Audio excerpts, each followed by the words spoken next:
Fala meus amigos, estamos começando aqui mais um vídeo do canal e no vídeo de hoje a gente vai falar sobre mais um problema causado pelo conservadorismo bolsominion, né?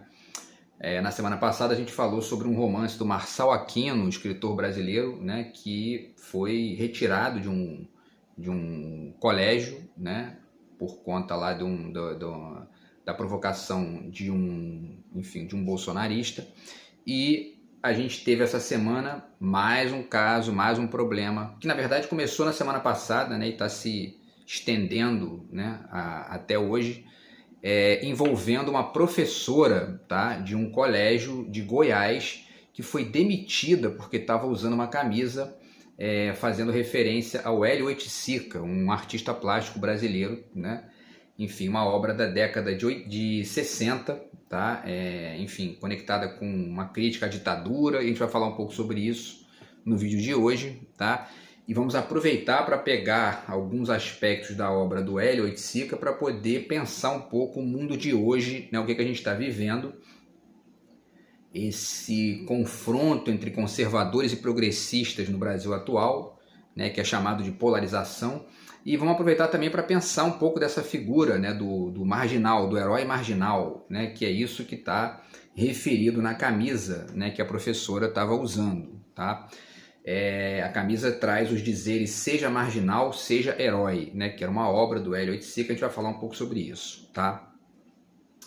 Então, pessoal, já para fazer um resumo do que rolou, né, qual foi a questão, é uma professora que não tem um nome divulgado para poder protegê-la, né? Para se ver o nível do que a gente está vivendo, né? Quer dizer, a violência bolsonarista chegou, da direita brasileira, chega num nível que a pessoa tem que ficar no anonimato para não ser ali ameaçada de morte, porque ela foi ameaçada, né? Ela foi demitida de um colégio chamado Expressão, que fica em Aparecida de Goiânia, em Goiás, porque postou uma foto, né, vestindo essa camisa que eu falei, com a frase seja marginal, seja herói, tá? Que é uma reprodução de uma das obras do artista plástico Hélio Oiticica, tá? De 1968. O Hélio Oiticica nasceu em 1937 e morreu em 1980. Foi um dos maiores artistas plásticos aí da história do Brasil e, enfim, deixou uma obra riquíssima, né, com influências em vários movimentos artísticos brasileiros e na própria cultura brasileira de maneira geral. E agora a gente está tendo que discutir isso aí porque acontece no Brasil, né, dos últimos 10 anos, aí, uma ascensão do conservadorismo que está obrigando a gente a refletir uma série de coisas aí, né? Porque tem um pouco de retrocesso nisso, ao mesmo tempo tem a necessidade de pensar o quanto que essas pessoas estão buscando manter um certo ponto de vista sobre a vida, né, e as suas práticas né, a partir de uma série de mudanças aí que estão rolando, né, e tudo isso tem que ser pensado, tá? Então, voltando à demissão, a demissão ocorreu depois que um deputado chamado Gustavo Gayer, do PL, partido do Bolsonaro, divulgou o fato reclamando, né, nas redes sociais, e a professora foi demitida do colégio, né? A escola divulgou uma nota dizendo aos pais e responsáveis que a demissão ocorreu porque a escola, olha só, porque a escola não é lugar de propagar ideologias políticas, religiosas ou preconceituosas. Essa é uma ideia perigosíssima, né? Dizer que a escola não é um lugar de propagar ideias políticas. É claro que é evidente que né? Mais do que nunca, né, na escola, mais do que, enfim, né, do que em qualquer lugar, a escola é um lugar de discutir política, né? E uma professora de arte tem esse papel, tem essa função ali, né? Tem essa quase que obrigação. Professor de história também, professor de português, enfim, né? A política está em tudo, né? Enfim, e a gente vai ver também que isso tem um pouco a ver com essa ideia de escola sem partido, que no fundo é a conversinha fiada criada pelos conservadores para poder sustentar as suas próprias ideias e fingir que não tem ideia nenhuma sendo discutida, né? Então a escola divulgou essa nota absurda, né? O sindicato de professores também divulgou uma nota dizendo que o caso era uma distorção absurda, né? Quer dizer, a escola né, o lugar onde tem que ser, né, onde você tem que colocar o conhecimento para funcionar, enfim, tolhindo a divulgação de conhecimento e tudo mais, né?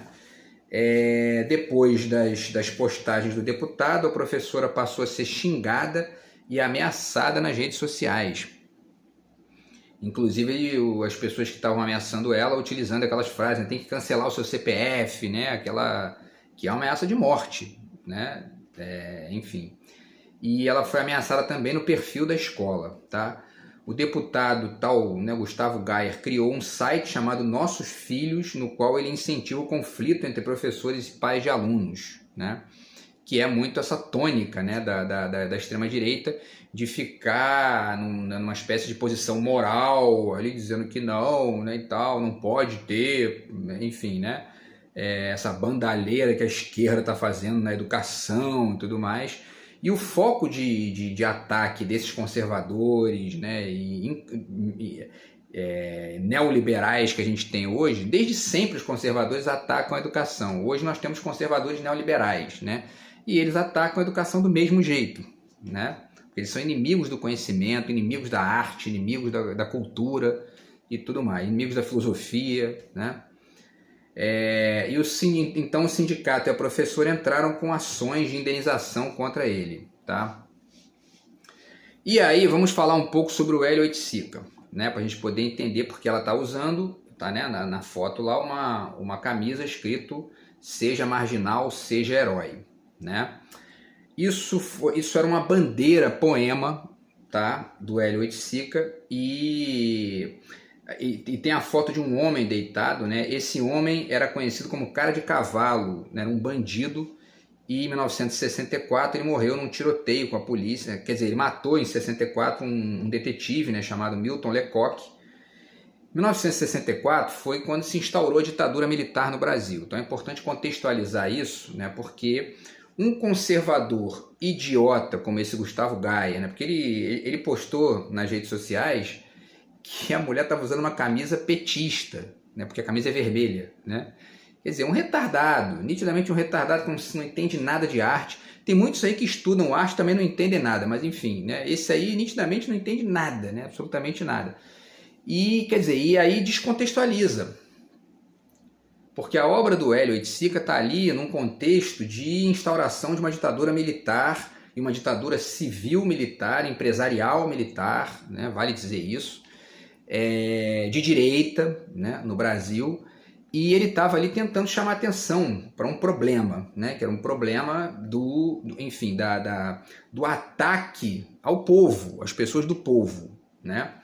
E nós vamos tentar entender aqui, né, no vídeo de hoje. Se não der para fazer isso no vídeo de hoje, a gente faz mais vídeos falando sobre isso, porque é uma questão muito ampla, tá? E muito interessante, na verdade.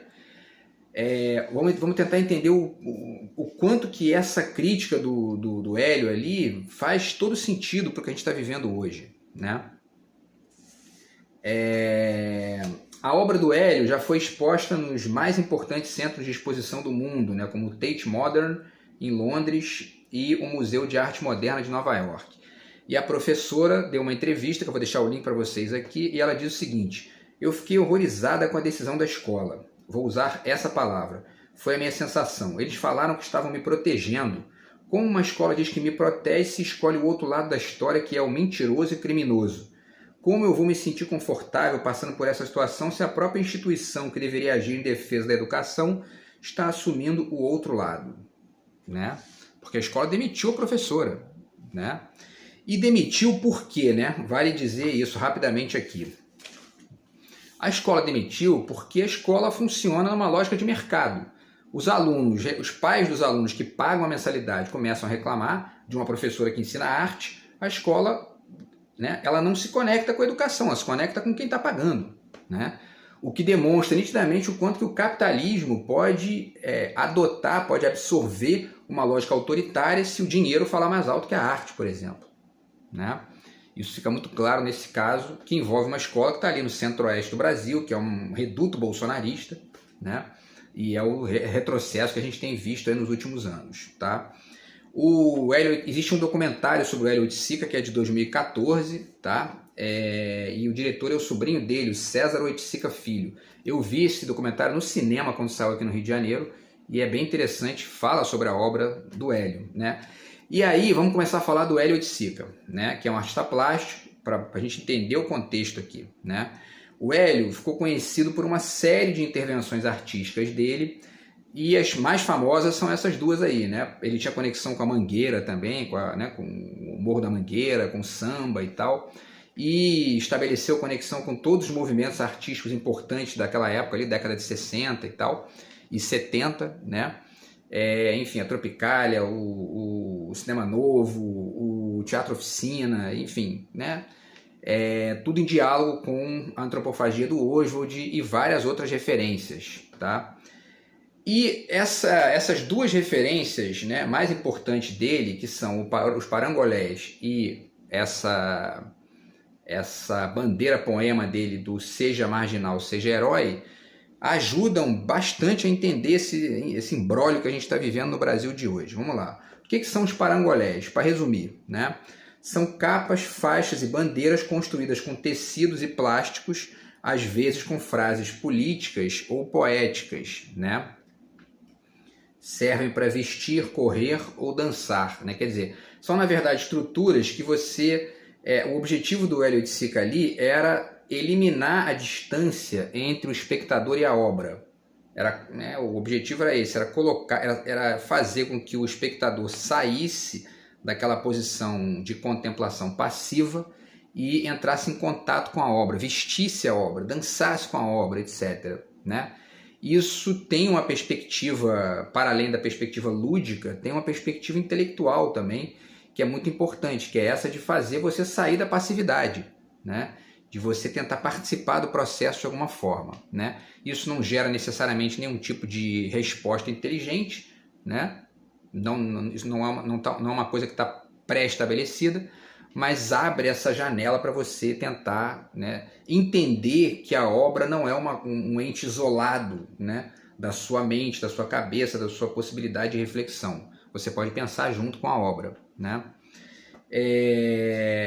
E aí, eu fiquei até pensando rapidamente aqui nisso, né, fazendo um parêntese. De certa forma, o nome do canal aqui, ele é uma espécie de parangolé, né? Porque do outro lado de cá, é uma frase que eu fiz com o objetivo de que ela pudesse ser dita tanto por mim em relação a você que está vendo e por você em relação a mim, né? Então, de certa forma, ela age de uma lógica meio parangoleica, né? Enfim, para a gente usar uma expressão aqui. E a obra, então, né? Agora voltando, e a gente vai também chegar ao ponto do parangolé. Vamos voltar ao parangolé ainda no vídeo, tá? A bandeira poema, que está escrito seja marginal, seja herói, ela é uma pintura sobre tecido de 85 por 114 centímetros e meio, da coleção Eugênio Pacelli, tá? E é homenagem ao bandido Cara de Cavalo, que foi executado pelo primeiro grupo de extermínio brasileiro, que foi o Escuderia Detetive Lecoq, que chegou a ter 7 mil associados, né? E o cara o Cara de Cavalo foi morto com 62 tiros, né? Por esse grupo de extermínio, tá? E aí eu vou deixar também para vocês o link de um texto do Hélio chamado O Herói Anti-Herói e o Anti-Herói Anônimo, tá? Que é um texto que ele publicou em 68 para poder justificar essa obra, tá? E ele diz no texto duas coisas aqui que eu acho interessante de situar, tá? Para a gente passar para a nossa reflexão. Ele diz: os anti-heróis denunciam a necessidade de uma reforma social completa. Porque esse anti-herói que ele está citando aí, ele está usando a expressão anti-herói no sentido de justamente dessa galera que tenta, né, de alguma forma, sair dessa posição de pobreza absoluta de uma maneira meio, né, às vezes ali violenta, às vezes problemática, mas essa tentativa da pessoa extrapola, né, aquela lógica comum que a gente vê, né, que é o sujeito tentar ali trabalhando e tudo mais, mas ao mesmo tempo denuncia, né, o fato de que a maioria não consegue, né? É uma espécie de inverso do Pelé, né? O Pelé é aquele cara que conseguiu sair lá do anonimato, né, da pobreza que os negros quase todos e os pobres, né, são, enfim, vítimas disso e são fadados a isso. E essas figuras não, essas figuras, né, é o contrário, elas ficam ali, tentam, não conseguem, de repente tem um que desiste de tentar de maneira honesta e começa a fazer um monte de cagada e de repente morre, né? Mas a história em si figura, né, o artista está pensando nisso, na história como algo que figura a necessidade de se pensar melhorias para o país, né? E aí ele diz também no texto o seguinte, né? Qual a oportunidade que têm os que são, por sua neurose autodestrutiva, levados a matar ou roubar? Pouca. Ou seja, a sua vitalidade, a sua defesa interior, a sobrevivência que lhes resta, porque a sociedade, mesmo baseada em preconceitos, numa legislação caduca, minada em todos os sentidos pela máquina capitalista consumitiva, cria os seus ídolos anti-heróis como o animal a ser sacrificado, né? Então, muito interessante isso, inclusive porque, já citando a primeira referência aqui de hoje, esse texto do Hélio Oiticica tem muita conexão com o texto do Arthur, no qual ele fala sobre o Van Gogh, né? Que é o Van Gogh e o suicidado da sociedade, né?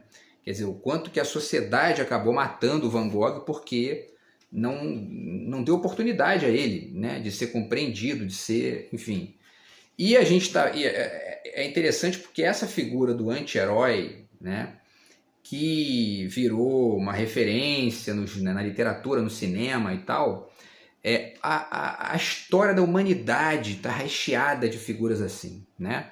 Eu dei o exemplo num vídeo anterior nosso aí do Galileu. O Galileu é uma espécie de anti-herói ali, né? Porque ele chegou para a Igreja Católica, que mandava na época, disse o seguinte: olha só, vocês estão errados, isso aqui, a Terra gira em torno do Sol aqui, né? E aí colocaram o cara preso em prisão domiciliar por 8 anos. Ele morreu em casa preso porque ele estava ali tentando pensar diferente, não tinha ninguém para entender ele, né? Então, de certa forma, é um pouco isso, né, que funciona. Os heróis que são mais próximos dos modelos, né, enfim, aceitos pela média da população, aí eles são rapidamente aceitos, né, muito fácil e tal. Esses heróis, né, que morrem de overdose, como dizia o Cazuza, né, eles geralmente só são reconhecidos, né, 20, 30, 50 anos depois, porque a sociedade não está pronta naquele momento para entender essas pessoas, né? Ou então essas pessoas morrem tentando escapar da pobreza de maneira atabalhoada ali, porque o sistema fica o tempo todo tolhindo, né? E uma hora o cara, enfim, se irrita e comete uma bobagem, né? Então, pessoal, e aí para finalizar ainda essas referências aqui, a notícia, né, propriamente dita, para a gente passar para a reflexão final do vídeo, o João César de Castro Rocha, professor da UERJ, foi fazer uma palestra e defendeu a professora, né, que foi demitida, tá? E aí ele diz, né, é preciso repolitizar a polis para combater a extrema-direita, né? Então, a gente já cita aqui, mais uma vez, o livro do Jean-Pierre Vernant, que fala sobre como que nasceu a filosofia, como que nasceu a política, tudo isso nasceu junto, né? E a gente precisa, de fato, como diz o João César, repolitizar a polis, né? Tá aqui o livro do João César, que é um trabalho fantástico, justamente chamando a atenção aí para a obra do Oswald de Andrade e de vários autores conectados, né, com a antropofagia, tá? Enfim, e aí é isso, né? E ele defendeu a professora e passou a ser atacado também nas redes sociais pelos bolsominions, né? E ele cita o Escola Sem Partido, que é essa questão, a gente já fez vídeo sobre isso aqui também, né?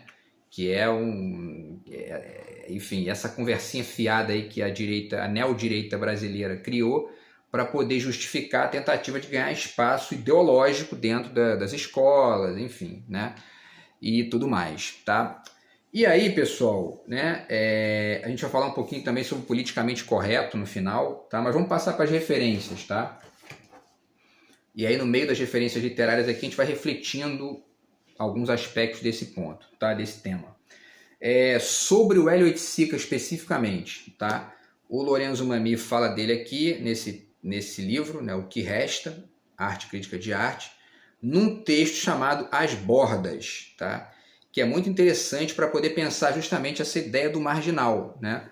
Porque o marginal é o que está nas bordas, né, da sociedade, e não no centro, né? Quem está no centro é normalmente o rico, né? Aquele que está ali já instaurado na lógica do sistema e que fica ali adequadinho, né? E com com aquela postura, né? Porque tem uma questão interessante, porque esse trabalho do Hélio, né? Que é o seja marginal, seja herói, ele está, na verdade, criticando a ditadura militar, né? E a ditadura militar, o que é? Polícia no lombo da população, né?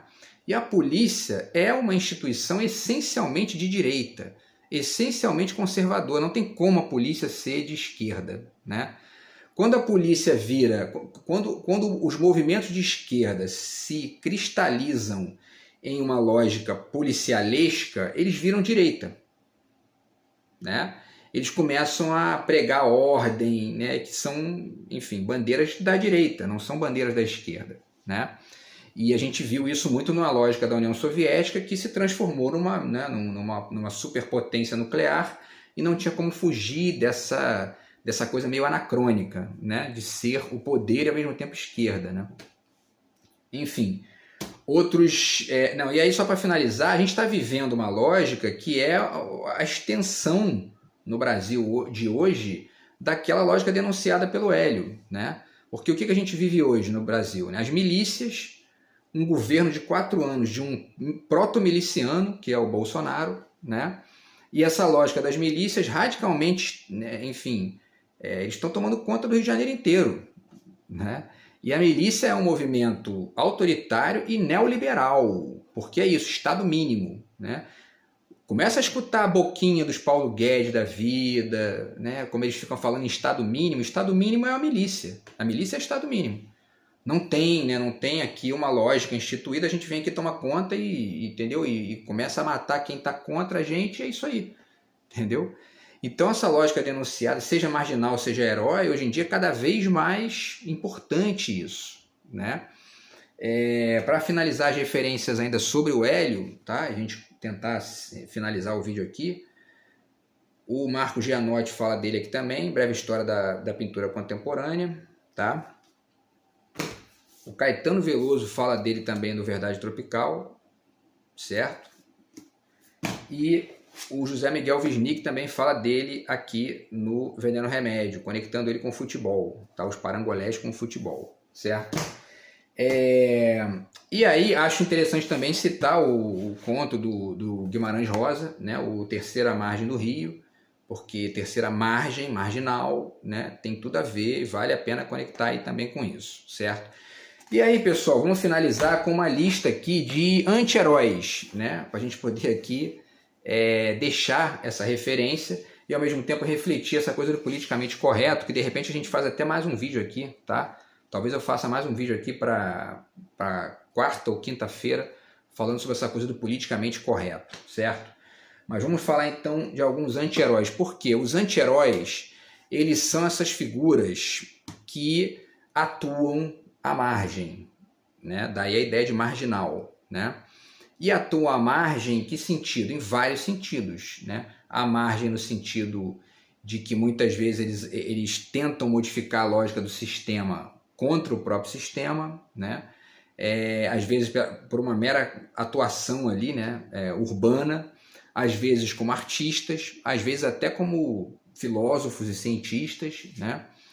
Os grandes filósofos que começaram a tentar atuações políticas mais efetivas geralmente foram, né, ou marginalizados de maneira efetiva ou mortos, né? Os artistas, eles geralmente ou são mal compreendidos ou se transformam em algum tipo de vedete mercadológica ali que acaba apagando, né, a sua força mais ampla, né, a sua força crítica mais ampla, certo? Na literatura também tem vários exemplos, tá? Vamos citar esses exemplos aqui agora. O Robin Hood, né, tá aqui numa adaptação do Joel Rufino dos Santos. O Robin Hood é um anti-herói clássico, né? Roubava dos ricos para dar para os pobres, né? Enfim, o que mais? O Macunaíma também é um anti-herói clássico da literatura brasileira, né? O herói sem nenhum caráter, né? A diferença é que o Macunaíma ele não tinha nenhum tipo de conexão com o projeto político, né? o Macunaíma. E o Macunaíma, ele é um anti-herói muito aceito pelas elites, né? Ele é muito ali citado pelas elites, de uma forma muito ingênua às vezes, porque ele não interfere no poder instituído, né? Pelo contrário, ele não está nem aí, ele quer zoar ali, quer curtir, quer relaxar, que preguiça, né? Ele quer descansar, entendeu? Então ele não luta por um projeto, de fato, né? E aí ele não faz nem coceira nessa gente que fica citando ele ali nos salões, entendeu? Né? De maneira meio tosca, né? E ao mesmo tempo anacrônica, né? Os romances policiais noir também tem vários anti-heróis, está aqui, né? O Raymond Chandler, A Porta de Bronze, porque o detetive noir, né? O detetive já é uma espécie de anti-herói, né? Porque ele atua fora da lógica da investigação policial estrito sensu. Mas o noir é mais ainda porque os autores noirs tiraram, né, os detetives daquela lógica muito, né, enfim, Hercule Poirot e tal, que é, né, não sua, não se suja, não mata ninguém, né, não tem nenhuma relação sexual ali estranha. E, enfim, né, não tem as prostitutas no meio, não tem aquele submundo, né? E o pessoal do Noir trouxe o detetive particular para essa lógica mais, né, tete a tete com esse mundo bizarro aí né, dos subúrbios e tal, né? Então não deixa de ser um anti-herói, né? E para finalizar ainda a literatura, tem esse livro de contos aqui do Sérgio Santana, Páginas Sem Glória, né? No qual ele coloca ali, enfim, figuras que não tem nenhum glamour, um mendigo, um jogador de futebol do subúrbio, né?